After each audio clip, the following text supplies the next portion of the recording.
오늘 말씀 함께 보겠습니다. 출애굽기 16장 17절의 말씀.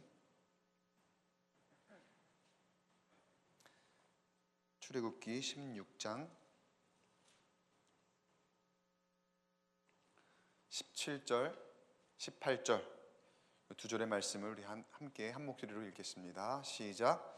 이스라엘 자손이 그같이 하였더니 그 거둔 것이 많기도 하고 적기도 하나 오멜로 되어본즉 많이 거둔 자도 남음이 없고 적게 거둔 자도 부족함이 없어 각 사람은 먹을 만큼만 거두었더라. 아멘. 네, 일용할 양식이라는 제목으로 오늘 말씀을 이 밤에 함께 나눠보겠습니다. 여러분의 가정의 냉장고를 한번 생각해 보시면서 오늘 말씀을 시작을 해보려고 합니다. 저도 우리 집의 냉장고를 한번 생각을 해볼게요. 특히 냉동실. 여러분의 가정의 냉동실에는 무엇이 있습니까? 네? 그 중에서 잘 생각해 보세요. 그 중에서 가장 오래된 것은 무엇일까요? 그리고 그 오래된 것은 얼마나 되었습니까? 아마 잘 기억이 안 나실 거예요. 뭐가 있는지, 그리고 얼마나 오래됐는지도 기억이 나지 않으실 거예요. 제가 저희 집 냉장고 냉동실을 생각해 보니까 그래요. 저희 집 냉장고에는 유난히 떡이 많아요. 교회에서 떡을 주면은 그 떡이 아까워서 가져가서 냉동을 얼려놓거든요. 언젠간 먹겠지. 근데 언제 넣었는지 기억이 안 날 만큼 그 떡이 가득히 채워져 있는, 그리고 저 외에는 아무도 먹지 않는, 가끔가다 생각나면 저 외에는 아무도 먹지 않는 그 떡들이 얼마나 많이 있는지 몰라요. 뭐 냉장고도 마찬가지, 냉장실도 마찬가지. 저 안쪽에 있는 것들은 그게 언제부터 있던 것인지 확인되지 않는 것들이 참 많이 있죠. 그러니까 처음에는 냉장고가, 저희 집 것도 한 10년이 넘었는데 처음에 그 냉장고 샀을 때는 우와 이렇게 커, 저기 깊이까지 있어갖고 많이 들어간다 좋아했는데 그게 좋은 게 아니더라고요. 저 깊이 들어간 거는 그만큼 손이 안 닿고 가려지면은 이게 오래되더라고요. 그럼 걔네들은 어떻게 해야 됩니까? 결국 오래되니까 쓸모가 없죠. 그리고 기다리다 못해. 냉장고가 아니라 숙성고예요. 숙성고. 언젠가는 버려야 하는 것이 됩니다. 그런데 문제는 그렇게 버려야 하는 것들이 점점 많아지게 되더라는 겁니다. 우리 인체가 건강함을 유지하기 위해 우리에게 필요한 것은 제때 적당히 공급하고 또 적당히 소비되는 것, 그리고 그렇게 균형을 맞추는 거라고 하죠. 우리가 먹는 음식이 몸의 에너지원으로 소비가 됩니다. 그리고 남는 것과 불필요한 것들은 배출이 되죠. 근데 남는 것들이 무조건 다 잘 배출이 되는 게 아니죠. 너무 많이 남게 되면 어떻게 됩니까? 다시 말해서 과잉 공급이 되어서 몸의 에너지로 쓰일 것들을 쓰이고 남는 것들을 배출해야 되는데 너무 많으면 몸이 다 감당을 못하게 되는 거죠. 그런 결과로 몸이 병들게 되는 겁니다. 과거에는 못 먹어서 병이 든다 했는데 이 시대에는 너무 많이 공급을 해서 과잉 공급이 병들게 한다고 하죠. 물론 어떤 영양소는 내일을 위해서 저장이 되기도 합니다.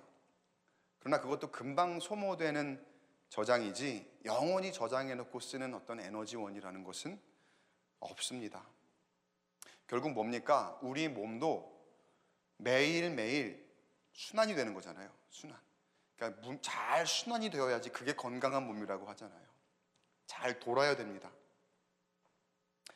우리는 하루하루를 삽니다. 매일매일을 산다고 할 수 있겠죠. 여러분, 매일을 산다는 것이 무슨 의미일까요? 매일매일을 산다는 것이, 우리가 막연하게 이런 꿈을 꿀 때가 있어요. 야, 한번 대박이 터져서 내가 진짜 왕창 한번 벌어놓은 다음에 남은 인생은 그냥 그 벌어놓은 것 가지고 놀고 먹으면 좋겠다. 일 안 하고 그냥 그렇게 벌어놓은 것 가지고 놀고 먹으며 살면 참 좋겠다. 이제 고개를 끄덕끄덕 하시는 분들이 몇 분 계세요. 그래서 그렇게 편하게 일 안 하면서 사는 게 내 꿈이다 라고 막연하게 생각할 때가 있어요. 그런데 가만 생각해 보세요. 그렇게 된다라고 가정하고 그러면 정말 매일매일이 행복할까요? 정말로 건강할까요? 진정 행복하다는 것은 무엇일까? 진정 건강하다는 것은 무엇일까? 무엇이 우리를 행복하게 할까? 저는 오늘 일용할 양식이라는 개념을 묵상하며 여러분과 말씀을 나누어 보고자 합니다. 그리고 일용할 양식은 성경에 표현되어 있는 그런 개념입니다. 한번 말씀으로 들어가 보도록 하겠습니다.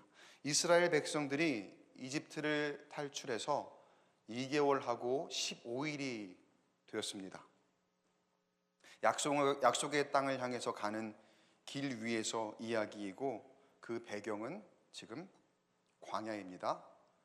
그런데 이집트에서 탈출한 지 2년이 되고 15일쯤 되었을 때에 이 백성들에게 한 차례, 물론 그동안에도 위기가 있었지만 심각한 위기가 찾아오고 그 위기로 인해서 백성들이 원망하고 불평을 하기 시작하는데, 출애굽기 16장 2절, 3절 두 절의 말씀을 보면은요, 이스라엘 자손 온 회중이 그 광야에서 모세와 아론을 원망하며 우리가 애굽 땅에서 고기 가마 곁에 앉아 있던 때와 떡을 배불리 먹던 때에 여호와의 손에 죽었더라면 좋았을 것을 너희가 이 광야로 우리를 인도해 내어 이 온 회중이 줄여 죽게 하는도다 라고 원망을 합니다.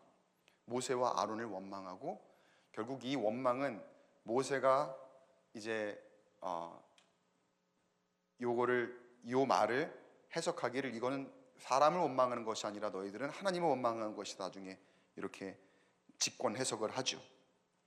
실제로 그들의 원망은 하나님을 향해 있었고요. 근데 이 원망의 말을 한번 잘 생각해 보세요. 다시 한번 봐보세요.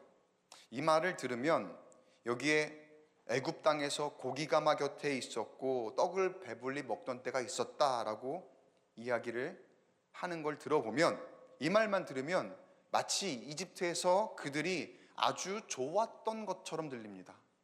그때 너무나 행복했고 그때 매일매일의 삶은 만족스러웠어, 너무나 좋았어 라고 들리는 것 같아요, 지금 원망하는 이야기만 들으면은요. 그러나 이전 말씀에 하나님께서 이집트에서 이 백성들을 탈출해내고자 라고 결단을 하셨을 때에 하나님이 보신 것은 뭐냐면요, 하나님께서 이집트에서 노예 생활하던 백성들의 고통을 보시고 그들의 감독자로 말미암아 부르짖음을 들으시고 그 근심을 아셨다라고 되어 있어요. 애초에 내 백성들을 저 이집트에서부터 탈출시켜야 되겠다라고 모세에게 말씀하실 때 내가 그들의 고통을 보았다, 그들의 감독자로 말미암아 그들이 부르짖음을 내가 들었다, 그리고 그 근심을 내가 알았다라고 하셨거든요. 그들 가운데에 고통이 있었다는 거죠. 그들 가운데에 부르짖음이 있었다는 거죠. 그들 가운데 근심이 있었다는 거예요. 그래서 모세를 그 민족의 지도자로 부르셨고 모세와 아론을 통해서 하나님의 백성들을 이집트에서부터 구원을 해내셨습니다. 그리고 적과 꿀이 흐르는 땅으로 인도해 내시겠다는 약속을 하셨습니다. 다시, 하나님께서 그들의 아우성을 들으셨고 그 들으심으로 그들을 구원하셨던 거예요.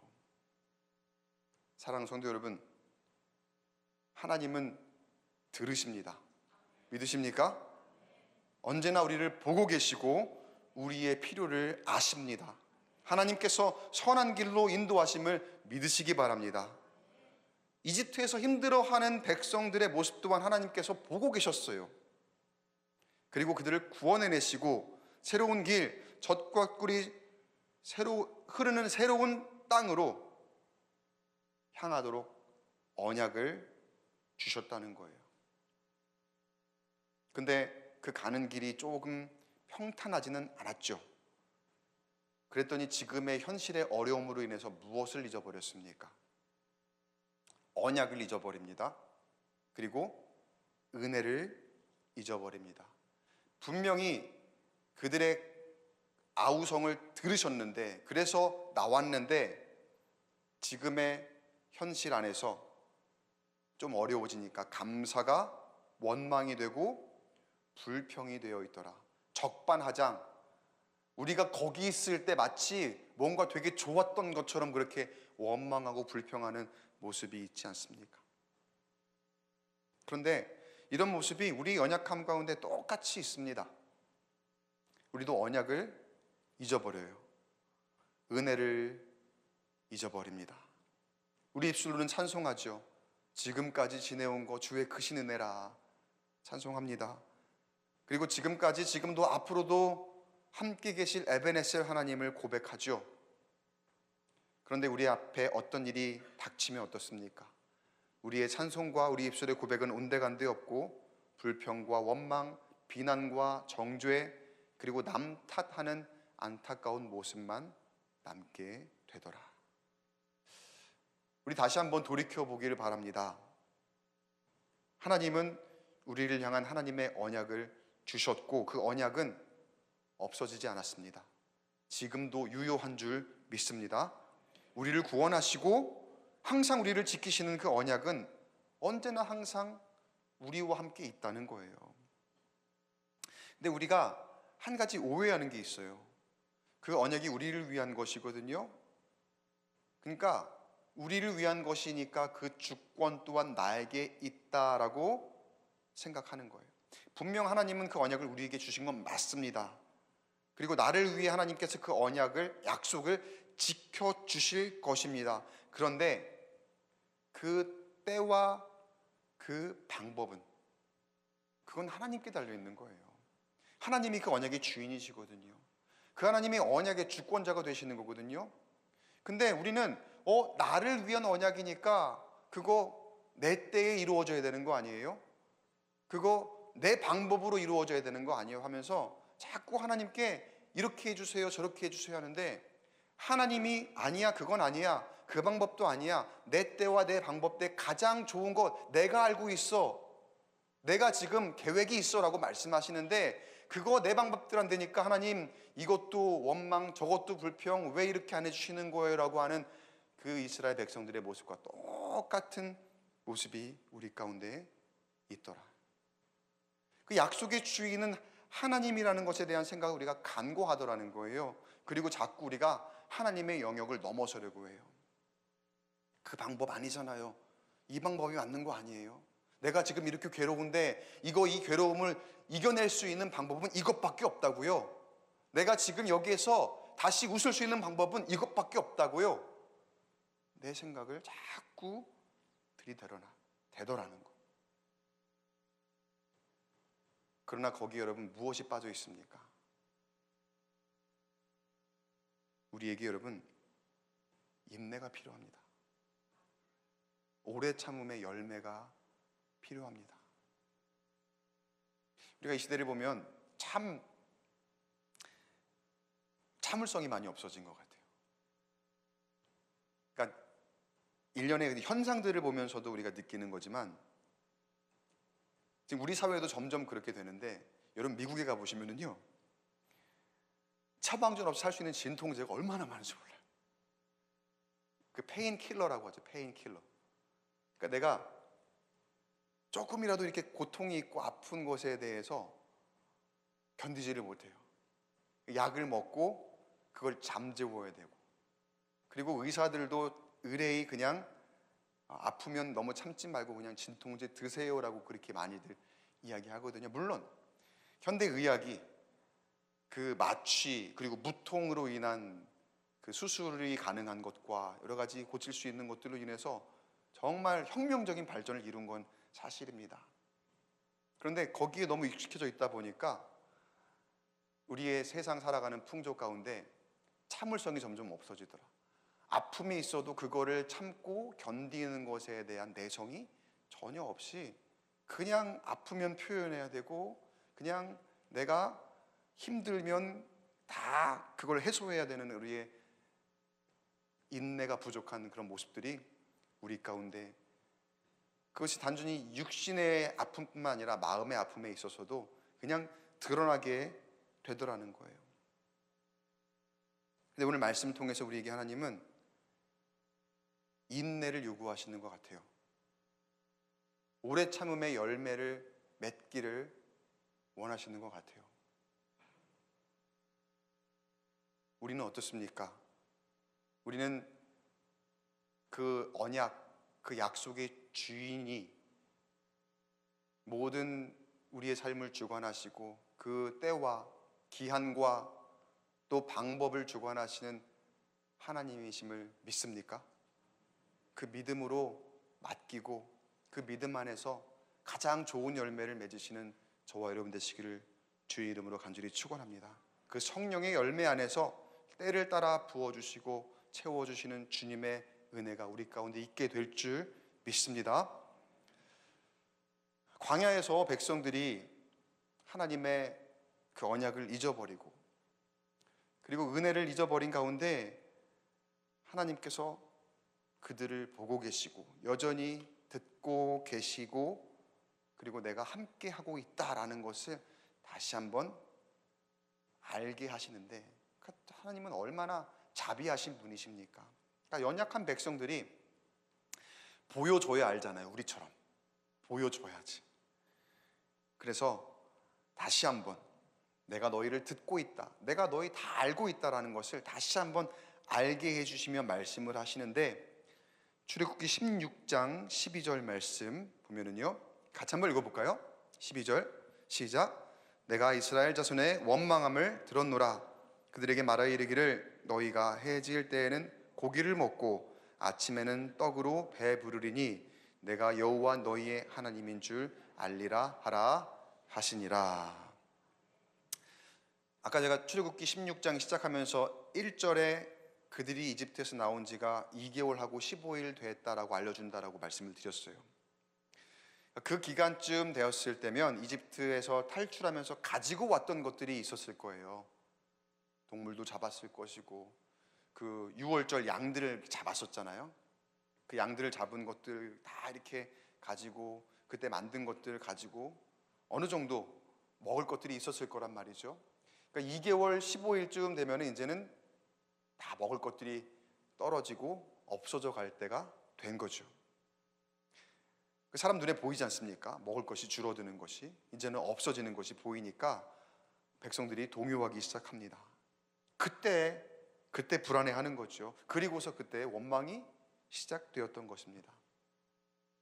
그리고 하나님 앞에 불평과 원망을 막 늘어놓는 바로 그때 하나님 뭐라고 말씀하시는 거예요? 내가 너희에게 양식을 하늘에서 내려줄 것이다.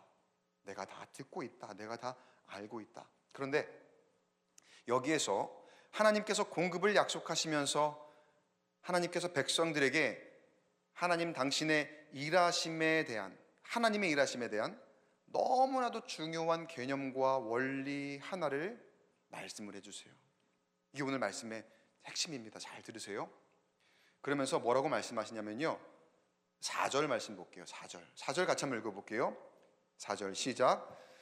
그때에 여호와께서 모세에게 이르시되 보라, 내가 너희를 위하여 하늘에서 양식을 비같이 내리리니 백성이 나가서 이동할 것을 날마다 거둘 것이라. 이같이 하여 그들이 내 율법을 준행하나 아니하나 내가 시험하리라. 내가 하늘에서 양식을 내려줄 것인데 백성이 나가서 어떻게 하라고요? 이동할 것을 날마다 거두어라. 날마다 거두어라. 조건을 붙이시는 거죠. 이동할 것을 날마다.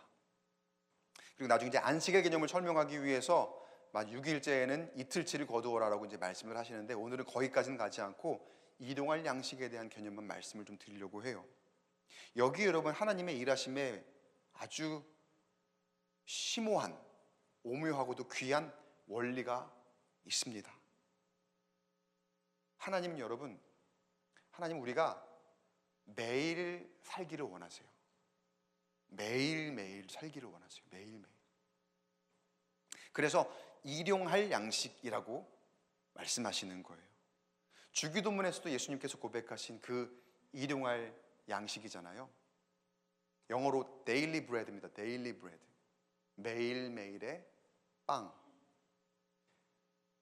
매일 하나님과 동행하는 삶.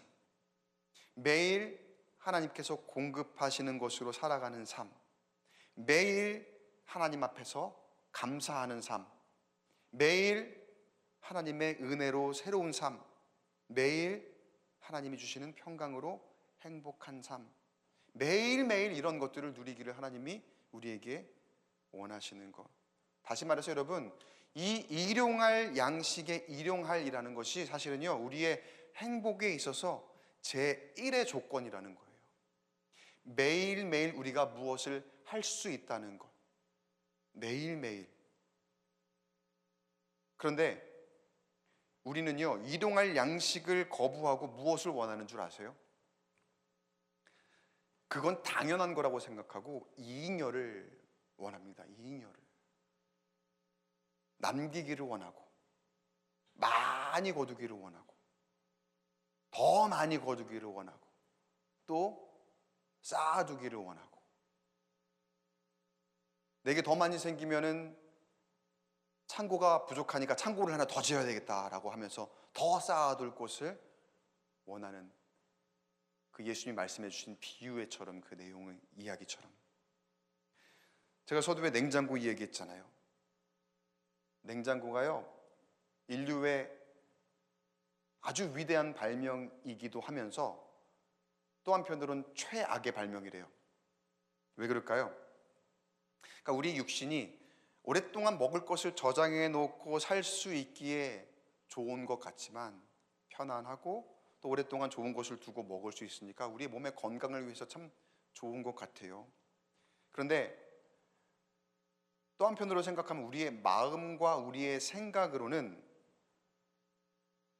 더 많이 저장하려고 하는, 그러니까 우리도 인지하지만 제가 아까 큰 냉장고 얘기했잖아요. 점점 큰 냉장고를 사잖아요. 집에 냉장고가 2개가 있고 3개가 생기잖아요. 더 많이 저장하려고 하는, 그리고 필요보다 더 남기려고 하는, 남보다 내 몫을 더 많이 두고 봐야 된다는, 일단은 놓고 봐, 일단은 쌓아두고 봐 라고 하는 그런 마음. 그 필요보다 더 남기려고 하고 남보다 내 몫을 더 많이 두고 봐야 한다는 그런 말을, 그런 것을, 그런 모습을 우리가 다른 말로 욕심이라고 하죠. 욕심. 그런 욕심으로 인해서 우리 육신은 좋은 것을 또 오랫동안 먹을 수 있으니까 그 건강하고 좋은 거 아니야라고 생각하지만, 우리의 마음과 우리의 정신은 오히려 그 욕심으로 인해서 더 피폐해지고 이기적으로 변하고, 그리고 오히려 건강해지지 못하게 된다는 거죠. 좀 더 심하게 말하면 악해진다는 거죠, 우리의 마음이. 근데 여러분, 결국 과도하게 냉장고 안에서 남은 것들은 아무리 많이 있어도 어떻게 됩니까? 오래되면 결국 냉장고 안에서도 썩습니다. 냉동실 안에서도 썩습니다. 그 썩은 것은 버려야죠. 근데 그런 생각을 해봤어요. 저는 목사니까 뭐든지 묵상합니다, 여러분. 묵상한다고 생각하고 냉장고를 묵상하면서 한번 생각을 해봤어요. 하나님이 이 버리시는 걸 기뻐하실까? 이 많은 것들이 이렇게 버려지는데 이 잉여를 하나님이 정말 기뻐하실까? 저 오늘 말씀에서도 하나님은요, 남아서 버려지는 것에 대해서 경고를 하십니다. 그리고 뭐라고 하시냐면요, 내가 너희에게 먹을 것을 공급할 텐데 매일 일용할 양식을 먹을 만큼만 거두어라 라고 얘기하세요. 먹을 수 있는 만큼 거두고 남겨두지 말아라. 그러니까 먹을 수 있는 만큼, 여러분 이게 중요해요. 이 명령 안에는 매일매일 걱정 없이 공급할 것이니 욕심 부리지 말아라 라고 하는 의미가 담겨 있어요. 분명히 약속하시기를 배불리 먹게 하실 것이다 라고 약속하셨어요. 그러니까 내가 혹시 배부르지 않지 않을까? 나 좀 덜 먹으면 되게 배고파서 힘들 것 같은데? 라는 그런 걱정과 염려를 하지 않게 하시겠다라고 말씀하신 거예요. 어떤 사람은 몸집이 클 수도 있고 어떤 사람은 작을 수도 있잖아요. 근데 상관없이 어떤 사람은 몸집이 크든지 어떤 사람은 작든지 모두 공평하게 딱 똑같은 양 이만큼씩, 그게 아니라 내가 먹을 수 있는 만큼 자유롭게 거두어 먹으라고 하셨어요. 나에게 맞게. 그럼 많이 먹는 사람은 많이, 적게 먹는 사람은 적게 거두면 되는 거예요. 먹방 유튜버가 가도, 유명한 사람 누가 있어요? 먹방 유튜버 제일 유명한 사람이 누구예요? 찌양, 그죠? 찌양이 가도 그 찌양이 먹을 만큼 다 거두어서 먹어라. 예를 들면 그렇게 말씀하시는 거예요. 그렇게 공급하시겠다는 거예요. 그거를 매일매일 하라고 하시는 것뿐이에요. 하나님 말씀은요. 그럼 그 가운데 정직하게 그렇게 했다면 남는 것이 있어야 됩니까? 없어야 됩니까? 남는 것이 없어야 되겠죠. 남는 것이 없어야 되겠죠. 그래서 대부분의 백성들은 그 말씀에 순종하여 자기가 먹을 만큼만 딱 다 거두어서 먹고 남김이 없었습니다. 18절처럼요. 17절 말씀에, 이게 18절이죠 원래는. 같이 한번 읽어보겠습니다. 시작. 오멜로 되어본즉 많이 거둔 자도 남음이 없고 적게 거둔 자도 부족함이 없이 각 사람은 먹을 만큼만 거두었더라. 이게 일용할 양식, 그리고 하나님이 매일매일 공급하시는 것에 대해 순종하는 우리의 마음과 우리의 자세, 백성들이 그렇게 만족하게 먹었다는 거예요.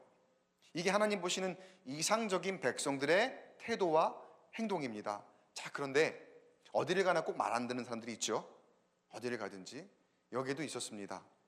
그래서 어떤 일이 일어나느냐 아시겠지만 19절 20절을 같이 한번 다시 읽어보겠습니다. 19절 20절 시작.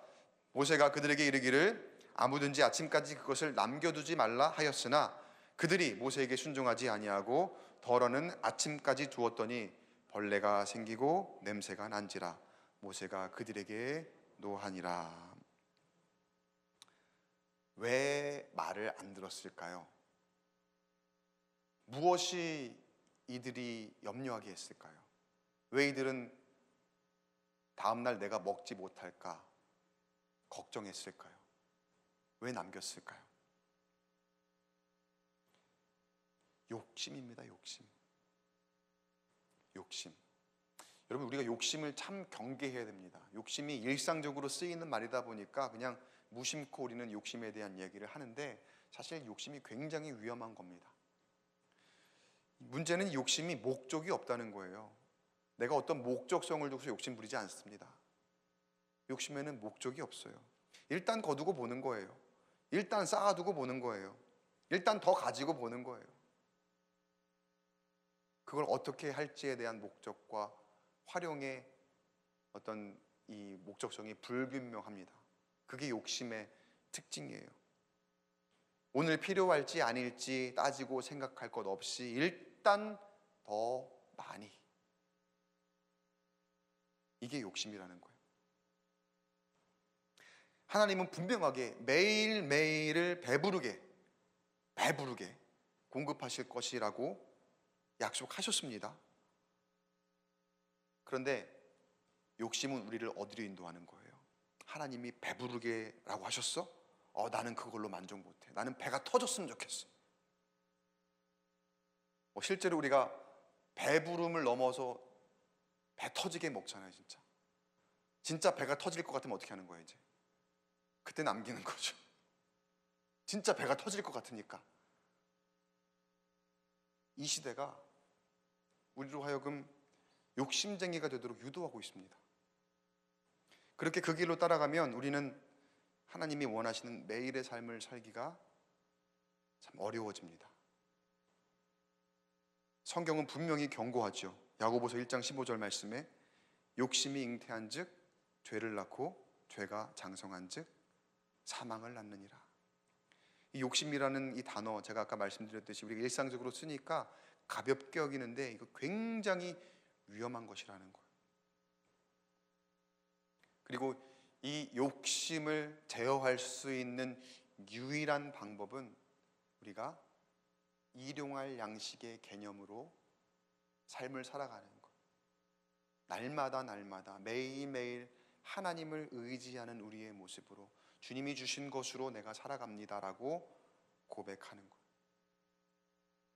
그 가운데 하나님은 우리를 향한 분명한 언약을 가지고 계시기에 가장 선한 길로 인도하시고 때를 따라 아름답게 하신다 말씀하셨기에 그 길로 우리에게 가장 큰 은혜와 축복을 허락하실 줄 믿습니다. 여러분 걱정하지 마십시오. 염려하지 마십시오. 매일 하나님이 함께 하십니다. 오늘 말씀 안에서 일용할 양식의 개념이 육신의 양식, 즉 우리가 먹고 사는 밥을 들어서 설명이 되었는데, 매일 먹는 밥도 중요하죠. 먹어야 사니까 먹고 사는 문제 중요하죠.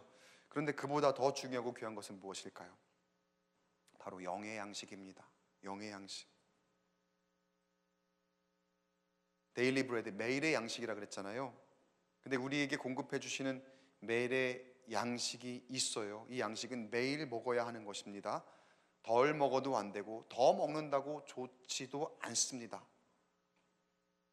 그러면 우리에게 주시는 영의 양식도 마찬가지입니다. 바라긴 여러분, 주님은 늘 공급하셔요. 그 영의 양식을 매일매일 여러분이 배부른 만큼 거두시기 바랍니다. 그 필요한 만큼 거두시되 그 영의 양식으로 우리 영혼이 진정 배불려지기를 축복합니다. 여러분, 영이 진짜 배가 부르기를 바래요. 때로는 열정이 넘쳐나서 더 많이 거두고자 할 때도 있을 거예요. 근데 여러분, 영적인 욕심도 위험합니다. 영적으로도 욕심 부릴 때가 있거든요. 막 불타오르면 그냥 무조건 그냥 다 담는 거예요. 막 이것저것 다 소화도 안 되는데, 그렇게 무조건 거두고 채우다 보면 내가 무엇을 위해 말씀을 보는지, 말씀을 왜 듣는지 모호해질 때가 있어요. 이건 아무 의미 없어요, 여러분. 오히려 지식만 늘어나고 머리만 커지고 말씀대로는 한 절도 살지도 못하면서, 그럼 그 결코 나의 영의 유익이 되지 못합니다. 중요한 것은 여러분, 한 절 한 절이라도 매일매일 거두는 것. 매일매일 거두는 것. 매일의 시간을 여러분 잘 정해 놓으세요. 요즘에 사순절 묵상이 그래서 얼마나 좋은지 몰라요. 매일매일 하니까 얼마나 좋습니까, 여러분? 다 여러분을 도와드리는 거예요. 이렇게 내가 스스로 할 수 없을 때에 어떤 그 수단을 통해서 교회에서 이렇게 도움을 드리는 거거든요. 그 매일의 영성으로 날마다 나를 인도하시고 우리를 주님의 언약 가운데 인도하시며 의의 길, 복된 길로 인도하실 줄 믿습니다. 이 안에 세상이 줄 수 없는 평안이 있습니다. 세상이 인도할 수 없는 복된 길이 이 가운데 있습니다. 사랑하는 성도 여러분, 진정한 행복은 하루하루 건강하게 살아가는 거예요. 하루하루 건강하게 사는 거. 내일이 있다는 소망, 그리고 내일도 건강할 수 있다는 그 축복, 그리고 그 하루하루 하나님과 동행하며 살아가는 그 매일이 기쁘고 은혜롭고 감사가 될 줄 믿습니다. 하나님이 우리의 일용할 양식이 되어주십니다. 그리고 그 일용할 양식을 내가 매일 거두어 나아갈 때에 우리에게 매일 감사의 조건을 주실 줄 믿습니다. 그래서 그 안에서 우리의 영과 육이 날마다 행복한 저와 여러분 되시기를 주의 이름으로 간절히 축원합니다.